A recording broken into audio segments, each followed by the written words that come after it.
En el tema de esta mañana y el de esta tarde, vamos a estudiar la cosmovisión de la Iglesia Adventista. Ahora, ¿qué queremos decir por cosmovisión? La Iglesia Adventista tiene 28 doctrinas fundamentales, 28 doctrinas individuales. El santuario no es una de esas doctrinas. El santuario es el concepto que unifica todas las doctrinas en un sistema de verdad. Les doy una comparación. ¿A cuántos les gusta armar los rompecabezas? ¿Le gustan los de 1000 piezas? A mí me frustra, para decirles la verdad, porque es muy difícil armar un rompecabezas de 1000 piezas. Las doctrinas individuales de la iglesia son como las piezas de un rompecabezas. Y el conjunto de todas las piezas donde vemos el cuadro completo es el santuario. Es decir, el santuario unifica y expone todas las doctrinas, la relación entre todas las doctrinas. La cosmovisión de la iglesia adventista es la totalidad del mensaje de la iglesia adventista, el panorama grande, el cuadro grande que nos deja entender por completo el plan de la salvación. Ahora, el Señor Jesucristo tiene una casa y esa casa se llama santuario. Y el Señor Jesucristo toma 7 pasos a través de su casa. Esta mañana, ya tarde, vamos a estudiar los primeros 3 pasos de Jesús secuencialmente a través del santuario. Y esta tarde, Dios mediante, vamos a estudiar los últimos 4 pasos de Jesús a través del santuario. Ahora, probablemente hay personas aquí que son visitas, que no están versados en el asunto del santuario. Así que tengo algunas ilustraciones aquí, donde les voy a mostrar los 7 pasos de Jesús moviéndose a través de su casa. Generalmente cuando empezamos a estudiar el santuario no comenzamos en el campamento. Generalmente empezamos en el atrio, en el altar del sacrificio. Y hablamos de la muerte de Cristo como el primer paso en el santuario, pero ese no es el primer paso. El primer paso es que Jesús viene a vivir en nuestro campamento por 33 años antes de morir. Por eso ustedes ven allí las carpas alrededor del atrio y la carpa que era el santuario. Empezamos el estudio del santuario en el campamento a donde viven los pecadores, porque allí vino Jesús a vivir en nuestro medio por 33 años antes de ir al altar del sacrificio para morir por el pecado. Luego entonces entramos al atrio o al patio del santuario, y allí el primer mueble que nos encontramos es el altar del sacrificio. El altar del sacrificio representa la muerte de Cristo. Después de vivir en nuestro campamento por 33 años, el Señor Jesucristo fue sacrificado. Es decir, Jesús murió por el pecado. Ese es el segundo paso, el altar del sacrificio. El tercer paso que toma el Señor Jesucristo a través del santuario es un mueble que se conoce como el lavacro o la fuente. Allí el sacerdote se lavaba de todo vestigio de la muerte, porque cuando sacrificaba al animal se salpicaba de sangre y antes de entrar al lugar santo tenía que limpiarse de todo vestigio de la muerte. Vamos a encontrar que el lavacro representa la resurrección de Cristo. Luego entonces tenemos el cuarto paso que toma Jesús a través del santuario. El Señor Jesucristo entra al lugar santo del santuario. Es el primer apartamento que ustedes pueden ver de allí. En el sur se encontraba el candelabro de oro de 7 brazos, que representa la obra del Espíritu Santo entrando a la iglesia para impartir la luz del Señor. El aceite representa al Espíritu Santo que da luz, imparte luz a la iglesia para que la iglesia dé testimonio en cuanto al Señor. Luego entonces tenemos el siguiente mueble en el lugar santo que es la mesa de los panes de la proposición. La mesa de los panes se encontraba al norte del santuario. Había 12 panes encima de la mesa, 2 pilas de 6 cada pila. Y luego entonces avanzamos hacia el siguiente apartamento, y antes del velo que conduce al lugar santísimo tenemos el altar de incienso, a donde se mezclaban las oraciones del pueblo con el incienso en el santuario. Es decir, el cuarto paso de Jesús es la obra que Él hace en el lugar santo del santuario. Luego entonces nos movemos detrás de esa cortina que ustedes pueden ver allí. Detrás de esa cortina se encontraba el lugar santísimo. Y en el lugar santísimo había un solo mueble, era el arca del pacto. Y el juicio se realizaba en el lugar santísimo. Representa la obra de juicio que desempeña el Señor Jesucristo. Ese es el quinto paso del santuario. Luego los pecados entraban al santuario durante todo el año. Cuando la gente se arrepentía, confesaba sus pecados, por medio de la sangre los pecados entraban al santuario, los pecados perdonados, y contaminaban el santuario. Por eso, una vez al año, al final del año, era necesario purificar el santuario de los pecados que habían entrado durante el curso de todo el año. Los pecados eran sacados por el sumo sacerdote y colocados sobre la cabeza del macho cabrío Azazel. Y de esa manera el santuario quedaba purificado, porque los pecados eran trasladados del santuario a donde habían entrado al que últimamente era responsable por el pecado, Azazel, símbolo de Satanás. Y luego el último paso, el paso número 7, es que el Señor Jesucristo regresa a este mundo con su pueblo, a nuestro campamento, para habitar en nuestro medio para siempre. Es decir, el santuario comienza en el campamento y termina en el campamento. Y cada paso que toma Jesús a través del santuario es un paso en el plan de la salvación. Ahora, si ustedes le preguntan a una persona que no es adventista, ¿qué es lo más importante en cuanto al plan de la salvación? Ellos les van a decir la cruz, la muerte de Cristo en la cruz. Pero vamos a encontrar en nuestro estudio que en realidad no hay una de esas 7 funciones que sea más importante que la otra. Todas las 7 funciones de Jesús, todos los 7 pasos de Jesús sucesivos, consecutivos, son igualmente importantes. Si falta uno, se daña, se destruye el plan de la salvación. La cruz es vital, es muy importante la cruz, es el centro, pero sin los otros pasos, la muerte de Cristo en la cruz habría sido en vano. Eso es lo que vamos a notar. ¿Les queda claro lo que vamos a estudiar? Vamos entonces al primer paso. La venida del Señor Jesucristo a nuestro campamento, para vivir en nuestro medio 33 años antes de morir. Vamos a leer algunos versículos de la Biblia que hablan de que Jesús vino a habitar en nuestro medio. Voy a leer 3. Éxodo 25:8, nuestra lectura bíblica de esta mañana. Dice allí en Éxodo 25:8, ¿por qué mandó Dios a construir el santuario? Dice, y harán un santuario para mí, y luego que dice, y habitaré en medio de ellos. Es decir, el primer paso es que Jesús viene a esta tierra por 33 años para habitar en nuestro medio. También tenemos Juan 1 y el versículo 14. Todo lo vamos a defender con la escritura, porque nuestra autoridad es la Biblia. Nuestra autoridad no es la tradición, no es lo que dicen los expertos, no es lo que pienso, no es lo que siento. Nuestra autoridad es un escrito está.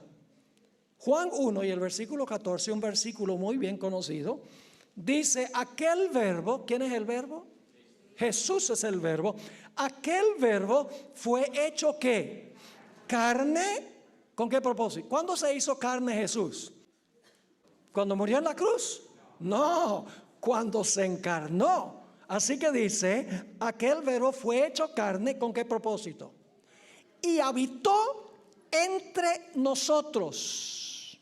Es decir, vino a habitar con nosotros, no solo a morir, sino que a habitar con nosotros. Sigue diciendo, el verbo fue hecho carne, habitó entre nosotros y vimos su gloria, gloria como del unigénito del Padre, lleno de gracia y de verdad. Y luego tenemos Mateo 1:23, que indudablemente conocemos. Dice allí, he aquí, una virgen concebirá y dará a luz un hijo y llamarás su nombre, ¿qué cosa? Emmanuel, que traducido es Dios con nosotros. Ahora, ¿por qué era necesario que Jesús viviera en nuestro medio, en nuestro campamento, por 33 años antes de morir? La razón es muy sencilla. Ustedes recuerdan en el comienzo de la historia, cuando Adán y Eva pecaron, ¿cuál fue el primer resultado o la primera consecuencia de su pecado? Pueden leer en Génesis 3:6, dice que Eva pecó, luego Adán pecó, y entonces en el versículo 7 dice que ellos se encontraron desnudos. No solamente era desnudez de cuerpo, sino desnudez de alma, porque ellos tenían dos mantos. Un manto era el manto espiritual de justicia, porque eran obedientes a Dios.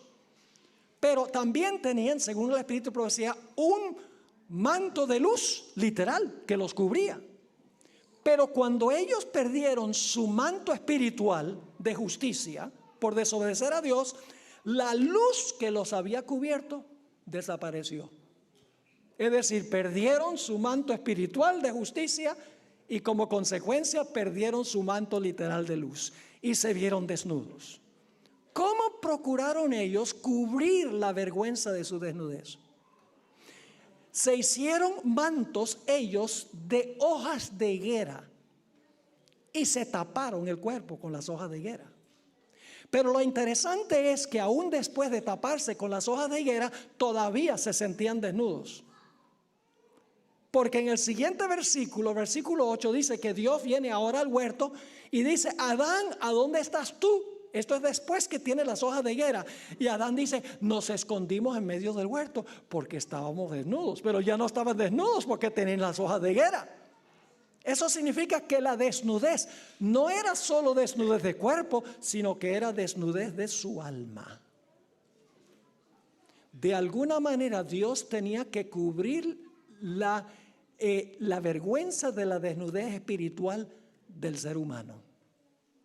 Lo que vino Jesús a hacer en nuestro medio para vivir 33 años fue tejer un manto de perfecta justicia para que pudiera cubrir con su justicia nuestra desnudez. Jesús tuvo que vivir una vida absolutamente perfecta que le pudiera ofrecer a la ley en nuestro lugar. Como la ley nos dice, obedece perfectamente o muere. Todos hemos violado la ley, así que todos estamos bajo sentencia de muerte. Era necesario que Jesús viviera la vida que nosotros debemos vivir. Cada obediencia de Jesús fue un hilo que Él le añadió al manto de perfecta justicia. Y cuando Jesús dijo en la cruz, consumado es, le puso el último hilo a un manto de perfecta justicia que Él había vivido una vida sin pecado. Tejió un manto para todo ser humano que jamás haya vivido en la historia del planeta. Vino a vivir en nuestro lugar. Ahora ustedes dicen, ¿dónde dice la Biblia tal cosa? Vamos a ver lo que dice la Escritura. Levítico 22 y el versículo 20 al 22. Levítico 22 y el versículo 20 hasta el versículo 22. Está hablando aquí de la víctima, de las víctimas que se sacrificaban en el santuario. Y dice lo siguiente, Levítico 22, 20 al 22. Ninguna cosa en que haya defecto ofreceréis, porque no será acepto por vosotros. ¿Qué pasaba si la víctima tenía algún defecto? No era acepto el sacrificio. Sigue diciendo, Asimismo, cuando alguno ofreciere sacrificio en ofrenda de paz a Jehová para cumplir un voto, o como ofrenda voluntaria, sea de vacas o de ovejas, para que sea aceptado, será que sin defecto, ciego, perniquebrado, mutilado, verrugoso, sarnoso o roñoso. No ofreceréis estos a Jehová, ni de ellos pondréis ofrenda encendida sobre el altar de Jehová. La víctima no podía tener ¿qué cosa? Defecto. ¿Saben lo que representa el hecho que la víctima no tenía defecto? Representa la vida perfecta de Cristo Jesús. No pecó. Cuando se ofreció como víctima, se ofreció como un cordero sin mancha, porque había vivido una vida en perfecta armonía con la santa ley. Pero no solamente la víctima no podía tener defecto, sino el sacerdote que ofrecía a la víctima tampoco podía tener defecto. Y estamos hablando de defecto físico. La ausencia de defecto físico en la víctima representa la perfección moral de Jesús. Es decir, lo físico representa la pureza moral o espiritual de Jesús, su obediencia perfecta. El sacerdote también no podía tener defecto. Nota Levítico 21, el capítulo anterior, Levítico 21 y el versículo 17 al 21. Dice allí: habla a Aarón y dile: ninguno de tus descendientes por sus generaciones que tenga algún defecto se acercará para ofrecer el pan de su Dios. Porque ningún varón en el cual haya defecto se acercará.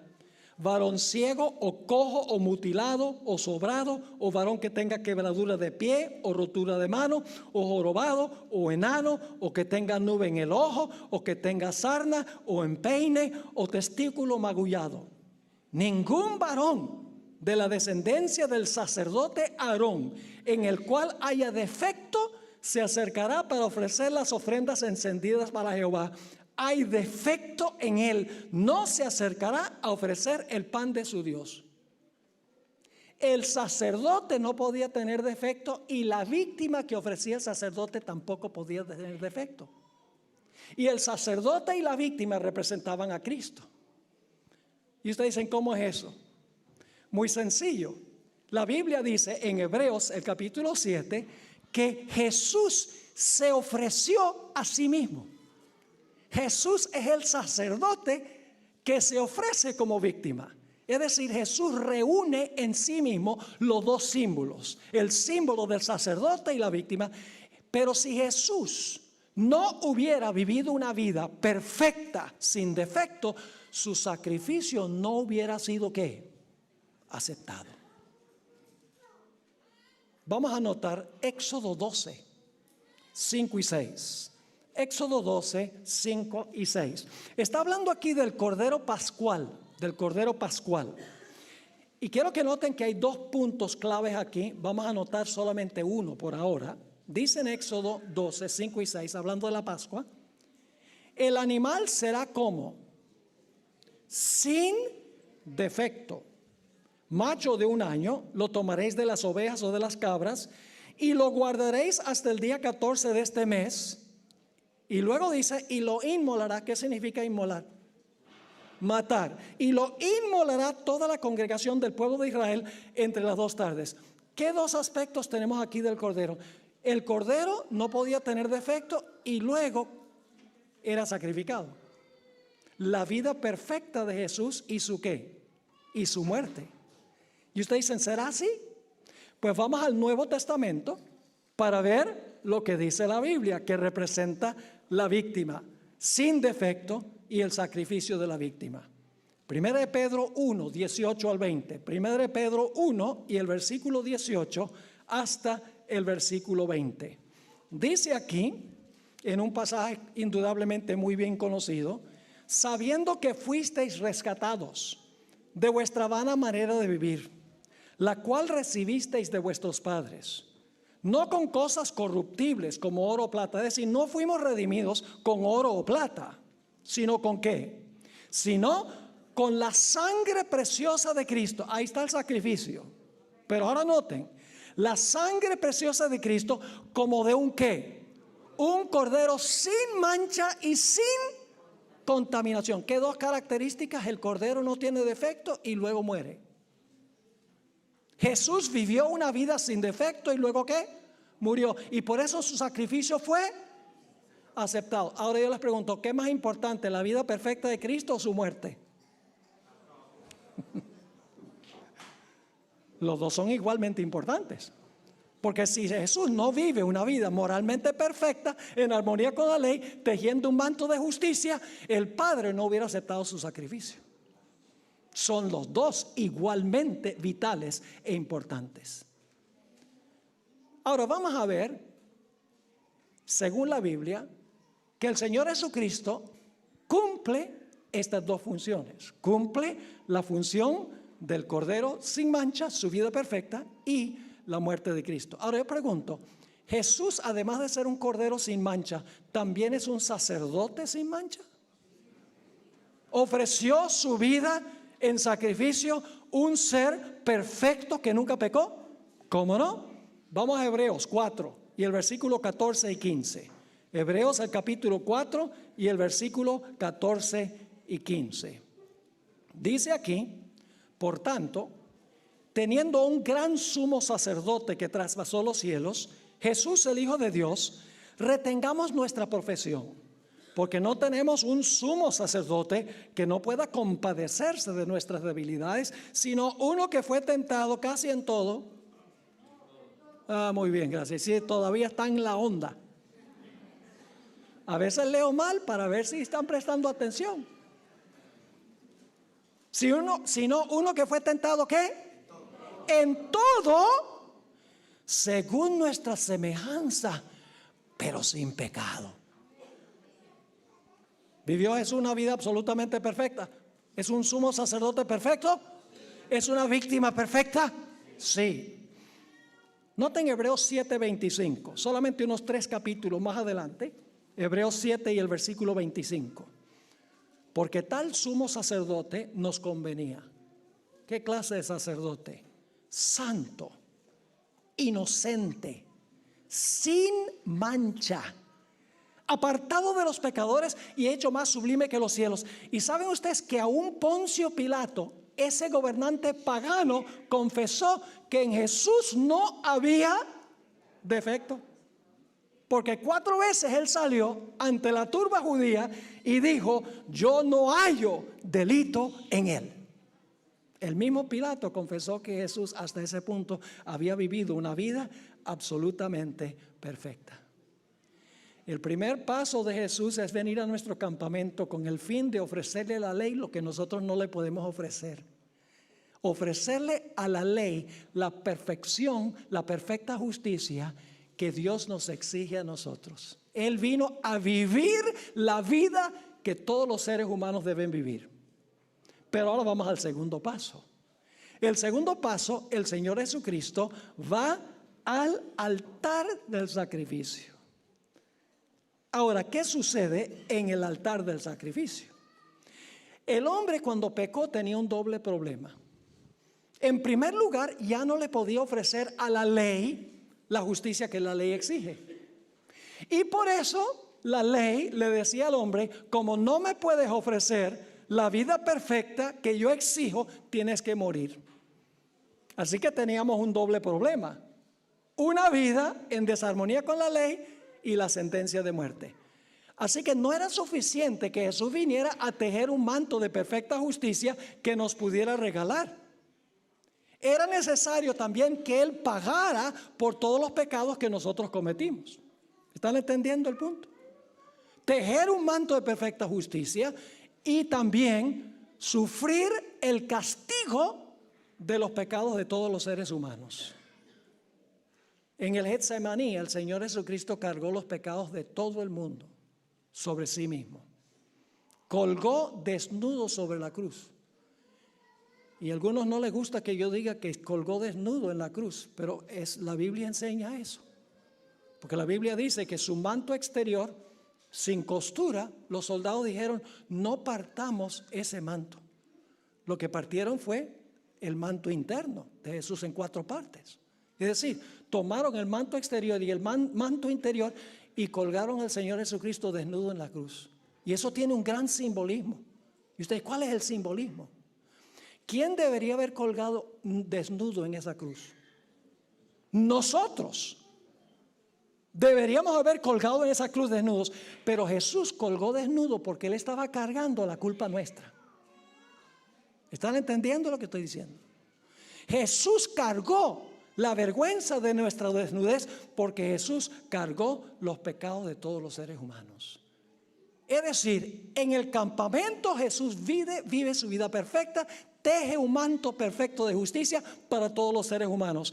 En la cruz del Calvario Jesús toma los pecados de la raza humana, todos los seres humanos, y los coloca sobre sí y sufre el castigo o la pena que nosotros merecemos. Ahora, ¿dónde están los versículos de la Biblia que nos dicen que el Señor Jesucristo sufrió la muerte que todos nosotros debemos sufrir? Vamos a leer algunos versículos. 2 Corintios 5:21. Y aquí van a encontrar los dos puntos que acabo de mencionar: la vida perfecta de Jesús y el hecho que cargó nuestros pecados. Dice allí en 2 Corintios 5:21, al que no conoció pecado, esa es su vida perfecta, ¿sí o no? Al que no conoció pecado, ¿qué sucedió? Por nosotros lo hizo pecado. ¿Quién lo hizo pecado? El Padre colocó sobre Él nuestros pecados. El que no conoció pecado, Jesús no conoció pecado, el Padre lo hizo pecado, es decir, cargó nuestros pecados sobre Él. ¿Con qué propósito? Para que nosotros fuésemos hechos justicia de Dios en Él, para que nosotros pudiésemos llegado a ser justos. El Señor Jesucristo, que no conoció pecado, el Padre colocó sobre Él los pecados de todos los seres humanos. Noten Gálatas 3 y el versículo 13. Gálatas el capítulo 3 y el versículo 13. Aquí este versículo es muy interesante. Dice, Cristo nos redimió ¿de qué? De la maldición de la ley. Paremos un momento allí. La ley es mala porque nos maldice, ¿verdad? Así dicen muchos cristianos. Dicen, la ley es mala pues la ley nos maldice. Cristo nos bendice. Ahora vamos a tomar un ejemplo. Si ustedes están manejando el carro y llegan a una esquina y hay un semáforo y se comen el semáforo en rojo, ¿caen bajo la maldición de la ley? Sí, porque le van a poner una multa, ¿verdad? Es decir, violaron la ley y caen bajo la maldición de la ley. Entonces la solución es eliminar el semáforo. La culpa la tiene el semáforo porque el semáforo me maldigo. No. Esa no es la solución. El semáforo hace lo que debe hacer. Condena al que viola la ley. De la misma manera aquí dice en Gálatas 3 y el versículo 13, Cristo nos redimió de la maldición de la ley. La ley nos maldice porque hemos pecado y transgredido la ley. Ahora, ¿cómo fue que nos libró Cristo de la maldición de la ley? Sigue diciendo aquí, hecho por nosotros maldición. Es decir, Jesús en la cruz cargó nuestra maldición. El Padre colocó sobre Él la maldición de todos los seres humanos. Cristo sufrió la maldición de la ley en nuestro lugar. ¿Por cuánto sufrió Jesús la maldición de la ley? ¿Solo por los que se van a salvar? ¿O sufrió la maldición de la ley para todo ser humano que jamás haya vivido? Hermanos y hermanas, fue para todo ser humano que jamás haya vivido sobre el planeta. Y ustedes dicen, ¿dónde dice la Biblia eso? ¿Cuál es el versículo más famoso de la Biblia? Juan 3:16. Porque de tal manera amó Dios a Talleres. Porque de tal manera amó Dios a Barcelona. O debo pronunciarlo correctamente, Barcelona. Porque de tal manera amó Dios al mundo que ha dado a su Hijo unigénito. ¿Por cuántos fue dado Jesús? ¿Por cuántos vivió Jesús? ¿Por cuántos murió Jesús? Por todos. ¿El Señor Jesucristo murió por Hitler? ¿Cargó los pecados de Hitler? ¿Cargó los pecados de Donald Trump? ¿Cargó los pecados de Mussolini? Todos. Saben que la hermana White tiene una cita donde ella dice que Jesús, cuando estaba en la cruz, estaba hasta cargando los pecados de Caifás, el que lo entregó a la muerte. Jesús cargó todos los pecados de todos los seres humanos. Vamos a leer otros versículos. Hebreos 2 y el versículo 9. Hebreos 2 y el versículo 9. Y ustedes dicen, bueno, si Jesús vivió por todos y murió por todos, entonces todos se van a salvar. Pareciera ser así, pero si no van esta tarde no van a entender este asunto. Hebreos 2, 9 dice, pero vemos a aquel que fue hecho un poco menor que los ángeles, a Jesús, coronado de gloria y de honra a causa del padecimiento de la muerte, para que por la gracia de Dios gustase la muerte por todos. ¿Por cuántos gustó la muerte de Jesús? Por todos. ¿Por cuántos tejió el manto de perfecta justicia? Para todos. Noten primera de Juan 2, 1 y 2. La Biblia es clara en cuanto a esto. Primera de Juan 2 y el versículo 1 y el versículo 2. ¿A quiénes le está escribiendo el apóstol Juan? ¿Le está escribiendo a los paganos o a cristianos? Le está escribiendo a cristianos. Y noten lo que dice ahí en primera de Juan 2, 1 y 2. Hijitos míos. No se va a referir a hijitos míos como si fueran los paganos. Hijitos míos, estas cosas os escribo para que no pequéis. Y si alguno hubiere pecado, abogado tenemos para con el Padre, a Jesucristo el justo. Así que Juan está diciendo, los creyentes, si alguno de los creyentes peca, tenemos abogado para con el Padre, a Jesucristo el justo. Pero noten lo que sigue diciendo el versículo 2. Y Él es la propiciación por nuestros pecados, y no solamente por los nuestros, sino también por los de todo el mundo. No solo por los creyentes, sino por los de todo el mundo. Noten Isaías 53, 5 y 6. Isaías 53, 5 y 6. Lo que quiero que entiendan es que el manto que tejió Jesús es para todos los seres humanos. La muerte de Cristo Jesús fue para todos los seres humanos, por todos los pecados que se han cometido, se están cometiendo y aún se van a cometer. Isaías 53, 5 y 6 dice, mas Él herido fue por nuestras rebeliones, molido por nuestros pecados. El castigo de nuestra paz fue sobre Él, y por su llaga fuimos nosotros curados. Nosotros, todos nosotros, nos descarriamos como ovejas. Cada cual se apartó por su camino, mas Jehová cargó en Él el pecado de todos nosotros. ¿Por cuántos pecados murió Jesús? Todos los pecados de la raza humana fueron colocados sobre Él. Los que se han cometido, los que se están cometiendo y los que aún se van a cometer. Permítame leerles un par de citas del Espíritu y Profecía.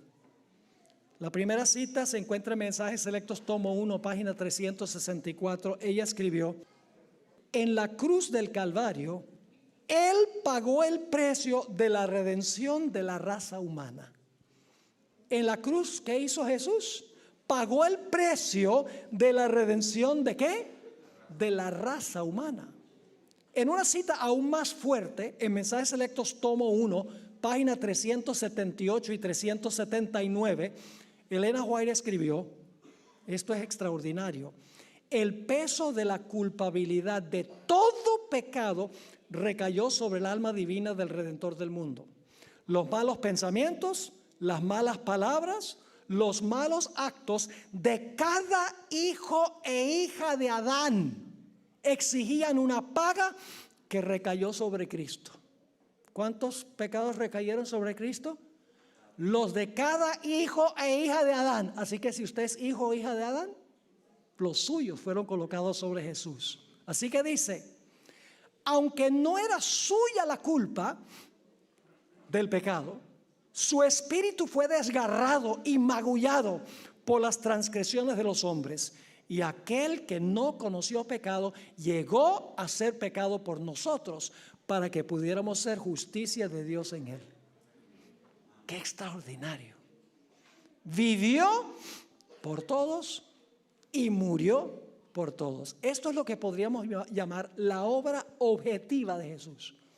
Es decir, la obra de Jesús en el campamento, en el altar de sacrificio, y vamos a ver también en el lavacro, es una obra que hizo para todos los seres humanos.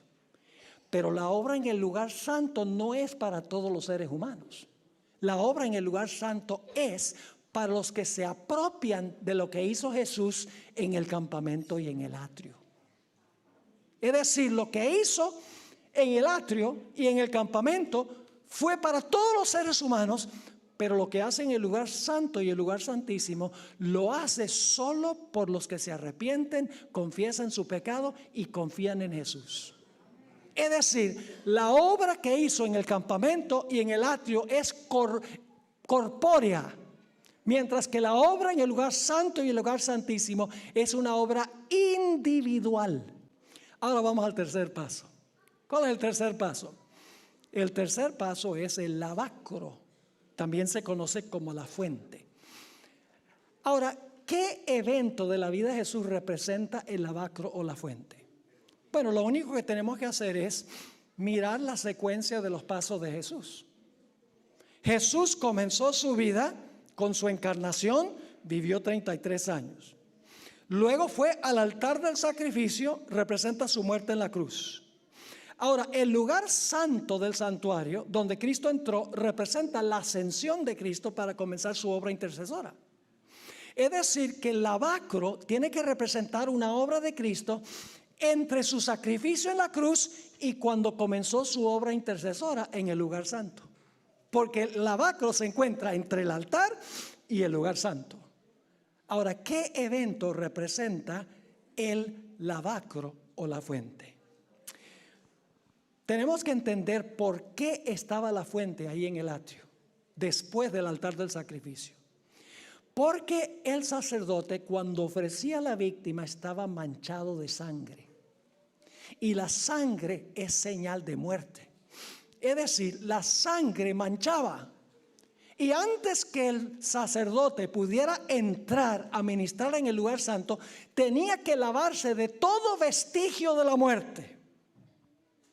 Es decir, el lavacro a donde el sacerdote se lavaba antes de entrar a su ministerio en el lugar santo para interceder, para meter el pecado del santuario, en realidad representa la resurrección de Cristo Jesús.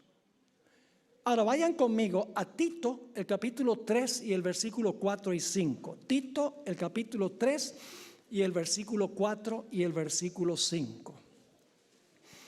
Hay una palabrita aquí especialmente que quiero recalcar. Tito 3, 4 y 5.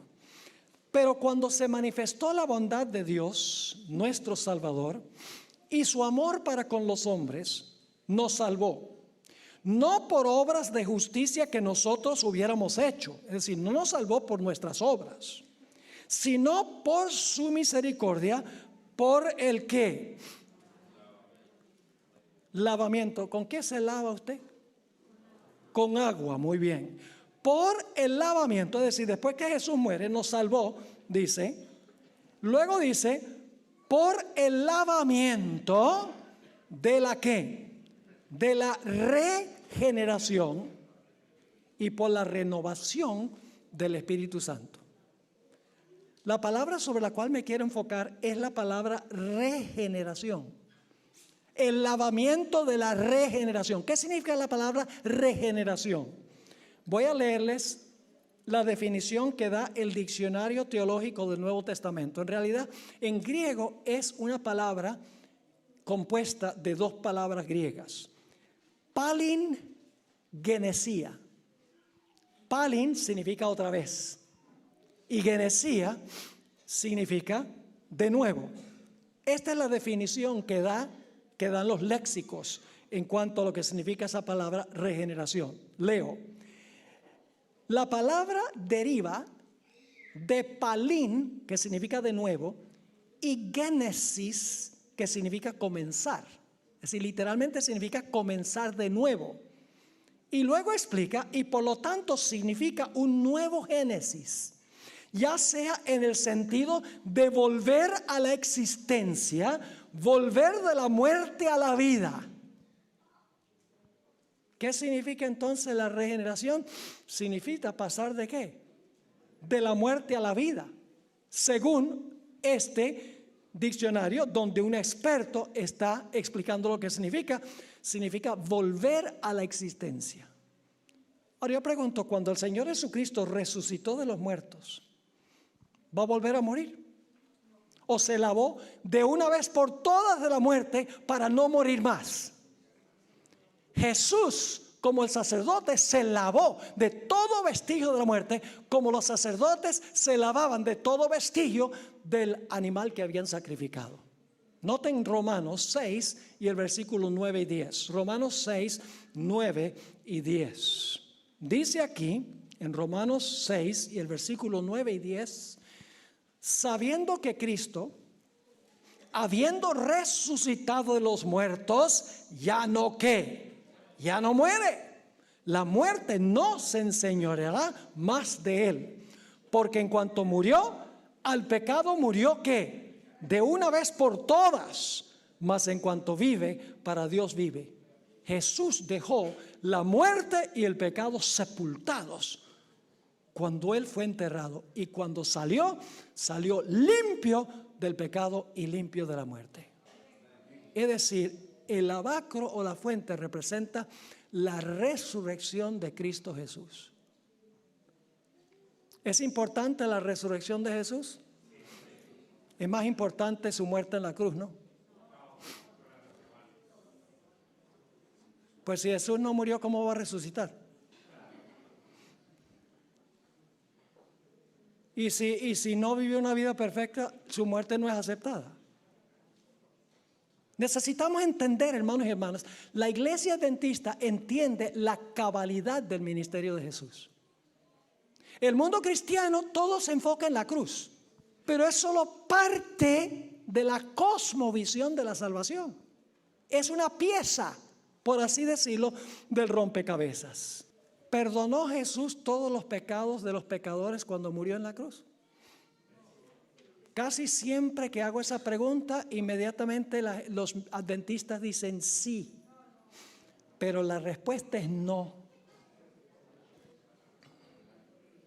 Y ustedes dicen, ¿qué herejía va a compartir ahora el pastor Bor aquí? Pues vamos a dejar que el apóstol Pablo lo diga. Si no me creen a mí, créanle a Pablo, el gran teólogo, San Pablo. Vayan conmigo a 1 Corintios 15. Y el versículo 3 al 7, y luego vamos a ir del versículo 17 al versículo 20.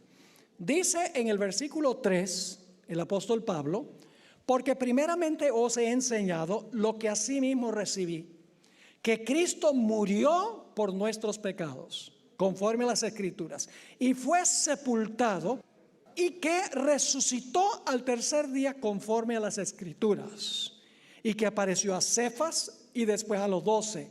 Después apareció a los más de 500 hermanos a la vez, de los cuales muchos viven aún y otros ya duermen.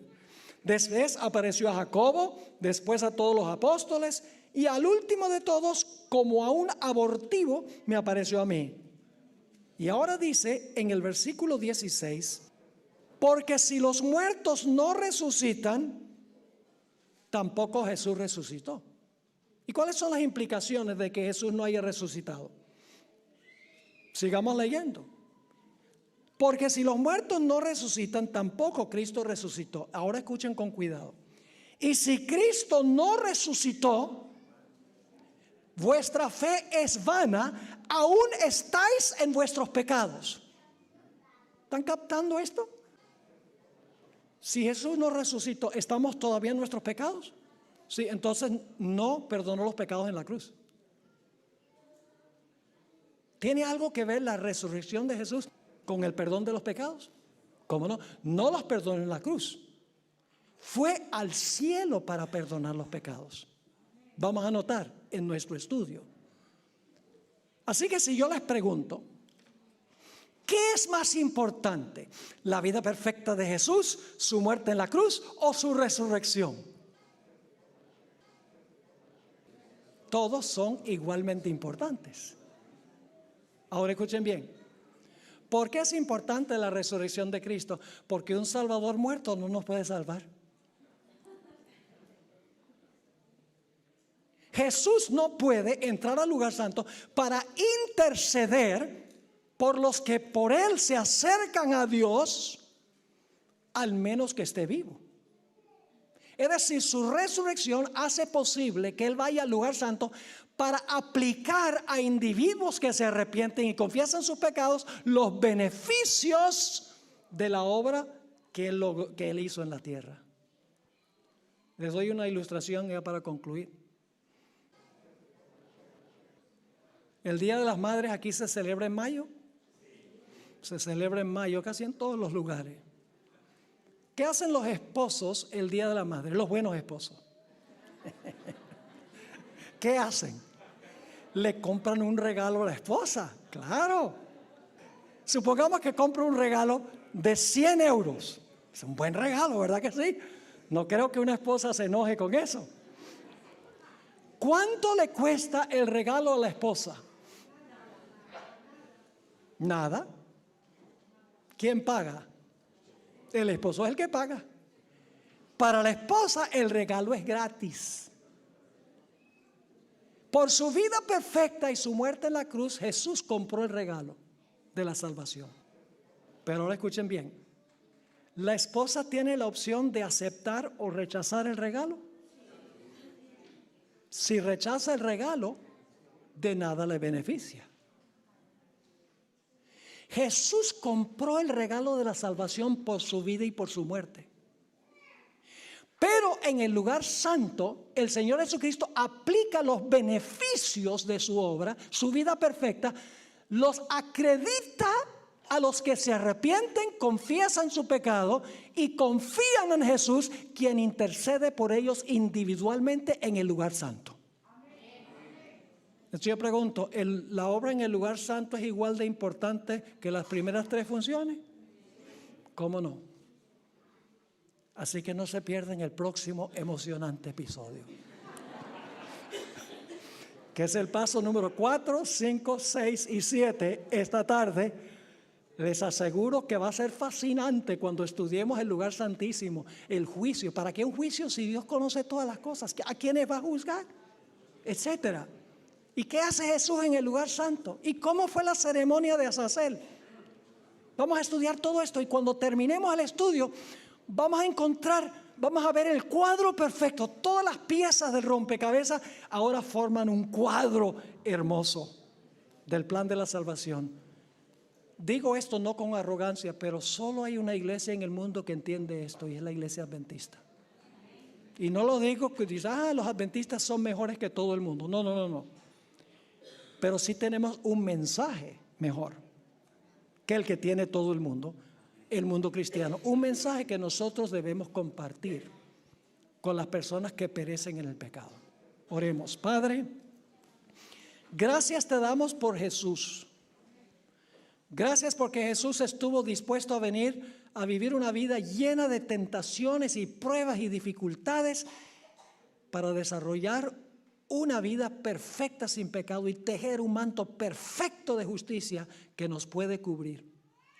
Gracias porque Jesús estuvo dispuesto a venir para sufrir una cruenta muerte y una agonía en el huerto del Getsemaní, cargando los pecados de toda la raza humana. Gracias porque llamaste a tu Hijo del sepulcro y resucitó y ascendió para interceder. Oh Padre, cuán maravilloso eres en este plan que tú divisaste desde los siglos de la eternidad. Ayúdanos, Señor, a apreciarlo. Si hay alguien que no ha recibido a Jesús, te ruego que en el transcurso de esta semana tú traigas a esa persona a recibir a Jesús como Salvador personal. Gracias te damos por habernos acompañado, por responder nuestra oración, porque te lo suplicamos en el precioso nombre de Cristo, nuestro Salvador. Amén.